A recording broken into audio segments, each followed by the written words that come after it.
Movie में हमें बहुत ही ज्यादा क्यूट फैमिली दिखाई गई है, जिसमें एक कपल और उनका एक बेटा टिम होता है। वो सब अपनी लाइफ में काफी ज्यादा खुश होते हैं। टिम बहुत ही लाडला बच्चा होता है और उसे ये चीज बहुत अच्छी लगती थी कि उसके पेरेंट्स उसे बहुत प्यार करते थे। वो ये प्यार कभी भी शेयर होने नहीं दे सकता था। उसकी अपनी एक इमेजिनरी दुनिया थी, जिसमें वो डिफरेंट कैरेक्टर्स के साथ खेलता और कार्टून्स भी बनाता रहता। वो सबसे खुश बच्चा था। यहाँ से सीन जाता है आसमान पर, बेसिकली हेवन के अंदर, जहाँ पर बेबीज को बनाने के बाद उन्हें तैयार किया जा रहा होता है, उन्हें पाउडर लगाया जा रहा होता है, उन्हें कपड़े पहनाए जा रहे होते हैं। वो सब बेबीज बहुत इनोसेंट होते हैं, लेकिन उनमें से कुछ बेबीज ऐसे होते हैं जो बहुत ही ज्यादा क्लेवर होते हैं, बहुत ही ज्यादा इंटेलिजेंट। उनका माइंड बेबीज जैसा नहीं बल्कि बड़े बच्चों जैसा होता है। वो जानते हैं कि चीजों को किस तरह से मैनेज करना है। तो ऐसे बेबीज को अलग कैटेगरी में भेज दिया जाता है और उन्हें 3-piece सूट पहनाया जाता है, जो कि ब्लैक कलर का होता है, जैसे किसी बॉस का हो या किसी वर्किंग मैन का। उनको घड़ी भी पहनाई जाती है और साथ एक ब्रीफ केस भी दिया जाता है। और इन सब बेबीज की टीम बनती है, जो कि बाकी बेबीज के कामों को मैनेज किया करेगी, ऑफिस भी जाया करेगी। है ना इंटरेस्टिंग? तो अब आते हैं हम मूवी की मेन स्टोरी की तरफ। अब हम देखते हैं कि टिम का एक छोटा भाई आने वाला होता है, जिसके लिए उसके पेरेंट्स तो काफी खुश होते हैं। अब टिम अपने घर के बाहर खड़ा होता है तो वो देखता है कि उसका बेबी ब्रदर एक टैक्सी से उतरा है। उसने 3-piece सूट पहना हुआ है और वो बड़ों की तरह चल रहा है। वो अंदर जाता है तो देखता है कि उसके पेरेंट्स ने उसके बेबी ब्रदर को गोद में उठाया हुआ है, उसको छोटा सा बेबी समझते हुए ही। वो टिम को बताते हैं कि ये तुम्हारा छोटा भाई है और हमारे साथ ही रहेगा। कितना क्यूट है ना ये। लेकिन सच पूछें तो टिम को वो बिल्कुल क्यूट नहीं लग रहा होता, क्योंकि उस बेबी ने आते ही सबको अपने पीछे जो लगा लिया था। पूरे घर में अब उसी की आवाज आती रहती। मामा पापा ने टिम को छोड़ के उस बेबी को टेंशन देना शुरू कर दी, जिससे टिम काफी सैड हो गया। टिम इस बात से काफी उदास हो जाता है कि उसके मामा पापा अब उसे स्टोरी तक नहीं सुनाते और उसे अकेला सोना पड़ता है। उसे अपने छोटे भाई पे काफी गुस्सा आता है,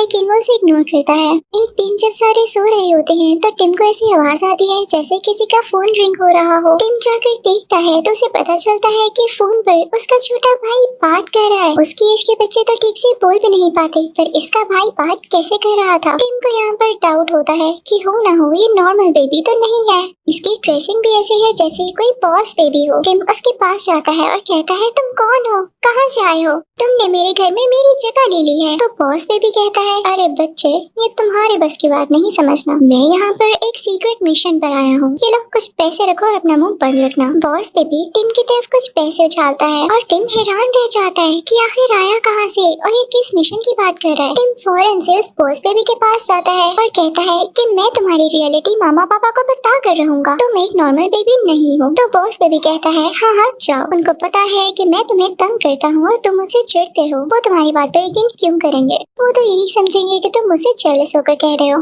और जो भी कर लो वो प्यार तो मुझसे करेंगे। टिम को बहुत गुस्सा आता है और वो कहता है तुम बहुत बुरे हो, मैं एक दिन ये सीक्रेट सबको बताऊंगा। लेकिन बात तो बॉस बेबी की वाकई ठीक थी कि टिम की ऐसी बात पर उसके पेरेंट्स यकीन कैसे करते। तो इस सब के लिए टिम को कुछ प्रूफ इकट्ठे करने थे, इसलिए वो उस जगह एक माइक छुपा देता है जहाँ पर बॉस बेबी होता था। साथ ही साथ स्पाई क्लासेस भी बनाता है। अब वो नोट करता है कि बॉस बेबी एक मीटिंग रखता है जिसमें वो बाकी बेबीज को बुलाता है। बाकी सारे समझ रहे होते हैं कि बेबीज आपस में खेल रहे हैं, लेकिन उनको क्या पता था कि ये कहानी ही कोई और है। अब ये बात बॉस बेबी को भी पता चल जाती है कि उसका भाई उसकी आवाज रिकॉर्ड करने की कोशिश कर रहा है। तो वहाँ से हटकर दूसरी जगह पर आ जाता है और बाकी बेबीज से कहता है शोर मचाओ ताकि मेरा भाई कुछ सुन न सके। अब बेबीज ऐसा ही करने लगते हैं तो टिम को ठीक से आवाज नहीं आ पाती। बॉस बेबी अपनी मीटिंग शुरू करता है, जिसमें वो बाकी बेबीज को प्रोजेक्टर के थ्रू स्लाइड्स चलाकर बता रहा होता है कि ये देखें, ये हैं डॉग्स यानी पपीज, इन्होंने हमारी जगह ले ली है। इंसान अब इनको ज्यादा प्यार करते हैं, जबकि उनको बेबीज को प्यार करना चाहिए। हमें ये चीज रोकनी होगी कि पेरेंट्स किसी भी डॉग या पपी को घर में लेकर आए, बल्कि उन्हें बेबीज को टाइम देना चाहिए। बॉस बेबी बताता है कि पपी कंपनी है, हमें उसको जाकर रोकना होगा। अब ये सारी बातें टिम एक वीडियो रिकॉर्डर में रिकॉर्ड कर लेता है। जब उसकी टेप तैयार होती है तो टिम काफी खुश होता है और खुशी खुशी जाकर अपने पेरेंट्स को दिखाने वाला होता है, लेकिन सारे बेबीज उसे रोक लेते हैं। भागते भागते वो सब ग्राउंड में पहुंच जाते हैं। टिम आगे आगे होता है, उसके हाथ में वो टेप होती है, उसके पीछे सारे बेबीज होते हैं, जिन्हें देखकर टिम के पेरेंट्स काफी खुश हो रहे होते हैं कि चलो शुक्र है हमारे बच्चे आपस में खेल रहे हैं। टेप का पीछा करते करते बॉस बेबी गिरने लगता है, लेकिन उससे पहले ही वो टेप गिर जाती है और वो टूट जाती है।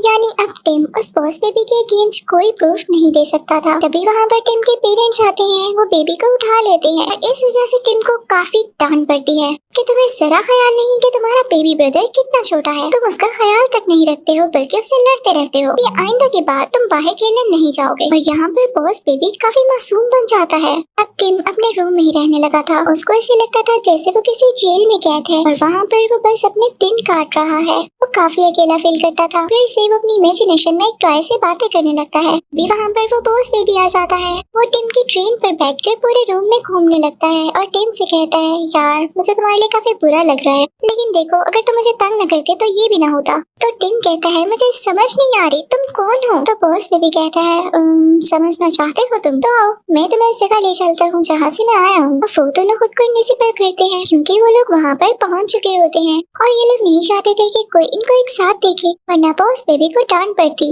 बॉस बेबी बताता है कि ये यहाँ की मैनेजमेंट है और ये सारे बेबीज नॉर्मल नहीं बल्कि बहुत ही ज्यादा इंटेलिजेंट और क्लेवर हैं। तो टिम कहता है कि अच्छा इनमें तुम्हारा काम क्या है। तो बॉस बेबी कहता है कि मुझे दुनिया पर इसलिए भेजा गया ताकि मैं ये पता लगा सकूं कि डॉग्स में से क्या बात है जो फैमिलीज बेबीज की जगह उन्हें प्यार करती हैं। और अगर मैंने डॉग्स को रिप्लेस कर दिया तो मुझे प्रमोशन मिलेगी, मुझे मेरा पर्सनल ऑफिस मिलेगा जो कि बहुत बड़ा है। वो उसे एक फोटो गैलरी में ले आता है जहाँ पर बाकी बेबीज की पिक्चर्स लगी होती हैं। तो बॉस बेबी उनको बताता है कि इनको भी प्रमोशन मिली, इन लोगों ने भी अपने मिशंस कंप्लीट किए थे और इनको भी अपना पर्सनल ऑफिस मिला था। वहाँ पर एक और बॉस बेबी की पिक्चर लगी होती है। टिम कहता है कि ये भी बॉस बेबी है। तो बॉस बेबी कहता है, नहीं नहीं ये तो सब बेबीज की बॉस है और इसीलिए तो मुझे मिशन पर भेजा है, लेकिन अपनी जुबान बंद रखो, ये ना हो कि मैं अपनी जॉब से ही निकाला जाऊँ। टिम कहता है कि अच्छा अगर तुम्हें जॉब से निकाल दिया गया तो क्या होगा। तो बॉस बेबी कहता है, तुम कैसी बातें कर रहे हो, जॉब से निकल जाने का मतलब है नॉर्मल बेबी बन जाना, और मैं पागल नहीं जो ऐसा होने दूं। तुम खुद सोचो टिम, अगर मैं नॉर्मल बेबी बन गया तो मुझे तुम्हारा भाई बनकर रहना होगा, मैं दिन रात तुम्हारे साथ रहूंगा, मामा पापा मुझे ही प्यार करेंगे, तुम चाहते हो ऐसा। तो टिम कहता है, नहीं नहीं मैं ऐसा नहीं चाहता, मैं तो कभी नहीं चाहूंगा कि तुम नॉर्मल बेबी बनो, तुम अपना मिशन करो कंप्लीट और जाओ यहाँ से। तो बॉस बेबी कहता है, बस फिर तुम्हें मेरी हेल्प करनी होगी। तो टिम कहता है, ठीक है मैं तैयार हूँ। बॉस बेबी अपने भाई टिम से कहता है कि ये तो तुम जानते हो कि हमारे पेरेंट्स जिस कंपनी में काम कर रहे हैं वो पपीज डिलीवर करती है, तो हमें उनके साथ उनकी कंपनी में जाना होगा क्योंकि वहाँ पर बच्चे तो वैसे ही अलाउ हैं, इसका कोई मसला नहीं होगा। पर टिम कहता है, भाई तुम तो जानते हो मेरा घर से निकलना बंद है। तो बॉस बेबी कहता है, इसकी भी टेंशन नहीं है, तुम्हारा घर से निकलना इसीलिए बंद है क्योंकि तुम मुझे तंग करते थे, सब लड़ाई करते रहते थे। अब हमें मामा पापा को ये शो करना होगा कि हमें बहुत प्यार है। अब वो प्लान के मुताबिक यही करते हैं। टिम अपने छोटे भाई यानी उस बॉस बेबी का ख्याल रखना शुरू कर देता है, उसे स्टोरी सुनाता है। पर जब फाइनली उसके मामा पापा को रियलाइज हो जाता है कि टिम तो अपने छोटे भाई का बहुत ख्याल रख रहा है, तो वो उसकी पनिश खत्म कर देते हैं। यानी अब वो घर से बाहर जा सकता था। अब वो दिन आ जाता है जब ये दोनों अपने पेरेंट्स की कंपनी में जाने वाले थे। फिर वहाँ पर जाकर इनको एक ऐसी फाइल चुरानी थी जिसमें उनका नया मिशन था कि अब वो किस तरह का पपी बनाएंगे, उसमें कुछ चेंजेस करके। इससे पहले ही ये सब बॉस बेबी रोकेगा। ये लोग वहाँ से होते हुए उस सीक्रेट रूम में आ जाते हैं जहाँ पर वो फाइल थी, लेकिन वो फाइल इनको ट्रैप करने के लिए वहाँ रखी गई थी और जो वहाँ का ऑनर था वो कोई और नहीं बल्कि बॉस बेबी का वही आइडियल बेबी था जिस जैसा बॉस बेबी बनना चाहता था। वो अब बूढ़ा हो चुका था।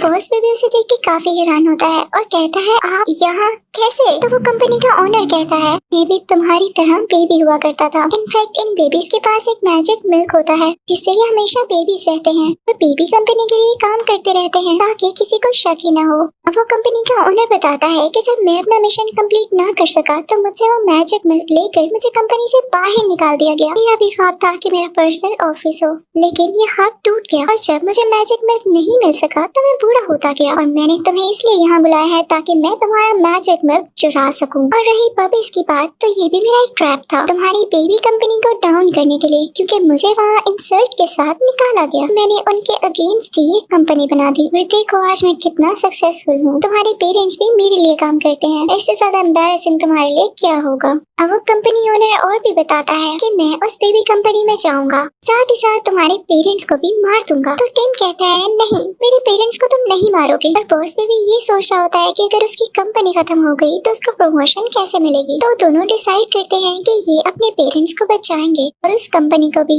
ताकि बॉस बेबी वापस जा सके। ये लोग यहाँ से चले जाते हैं, लेकिन इन पर नजर रखने के लिए उस कंपनी ओनर ने अपने भाई को फीमेल ड्रेसिंग देकर बेबी सिटर बनाकर इनके पास भेज दिया था। लेकिन ये लोग उस पर नकली वॉमिटिंग करते हैं। उसको धोखा देके बाकी बेबीज की हेल्प के साथ वहाँ से बाहर निकल आते हैं। लेकिन अब देर हो रही थी, क्योंकि इनके पेरेंट्स वहाँ पर जा रहे थे, जहाँ पर कंपनी का ओनर उन्हें भेजकर मारना चाहता था। अब टिम और उसका छोटा भाई साइकिल पर एयरपोर्ट तक जाने की कोशिश करते हैं और बाकी बेबीज उस फेक बेबी सिटर को कंट्रोल कर रहे होते हैं। जैसे ये लोग एयरपोर्ट पहुँचते हैं और अपने पेरेंट्स को आवाज देने वाले होते हैं, तभी वो कंपनी ओनर इन्हें देख लेता है और इनके पेरेंट्स को पुश करते हुए जल्दी से एयरप्लेन में बिठा देता है। टिम काफी इमोशनल और सैड हो जाता है और अपने छोटे भाई पर गुस्सा करके कहता है कि सब तुम्हारी गलती है। तुम्हें किसने कहा था कि हमारी लाइफ में आके हमारी लाइफ खराब करो? काश तुम न आते और आज मेरे पेरेंट्स जिंदा होते। अब वो कंपनी ओनर उनको ले गया और उनको मार देगा। मैं कैसे बचाऊं उनको? वो अपने छोटे भाई यानी बॉस बेबी से नाराज हो जाता है और कुछ टाइम गुजरने के बाद बॉस बेबी उसे मनाता है और कहता है कि हम मिलके वहाँ पर जाएंगे और मामा पापा को बचाएंगे। और वो दोनों मिलके प्लेन के बाहर जाते हैं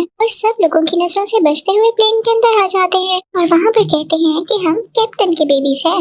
अब वो लोग फाइनली उस जगह पर पहुँच जाते हैं जहाँ पर उस पपी कंपनी का इवेंट हो रहा था और वहाँ पर आज एक ऐसा पपी लॉन्च होने वाला था जो कि बहुत ही ज्यादा क्यूट होने वाला था। कंपनी का ओनर उस पपी को दिखाता है। वो व्हाइट कलर का बहुत ही क्यूट पपी होता है और जैसे ही सारे लोग उसको देखते हैं तो अपने बेबीज को छोड़ के उस पपी के पास आ जाते हैं और यही तो वो कंपनी ओनर चाहता था। इसी बीच टिम के पेरेंट्स टिम को और उसके छोटे भाई को यानी अपने छोटे बेबी को देख लेते हैं। टिम जानता था कि उसके पेरेंट्स को जल्दी मारने वाला है। ये लोग वहाँ पर पहुँच जाते हैं जहाँ पर एक रॉकेट लॉन्च होने वाला था और उसमें कई ज्यादा पपीज थे। तो ये लोग सोचते हैं कि हम इन पपीज की हेल्प से अपने पेरेंट्स को बचाएंगे, क्योंकि उधर ही एक हार्ट शेप बॉक्स में उसके पेरेंट्स होते हैं और उनको उस कंपनी ओनर ने बंद किया था। अब टिम जल्दी से उस रॉकेट का दरवाजा खोल देता है और सारे पपीज बाहर निकल आते हैं। अब वो बॉक्स उन पपीज के ऊपर आ चुका था। वहाँ पर वो कंपनी ओनर उस मैजिकल दूध के अंदर गिर जाता है और वो अब एक छोटा बच्चा बन चुका था। उसका भाई उसे उठा लेता है और अब बॉस बेबी का मिशन कंप्लीट हो चुका था।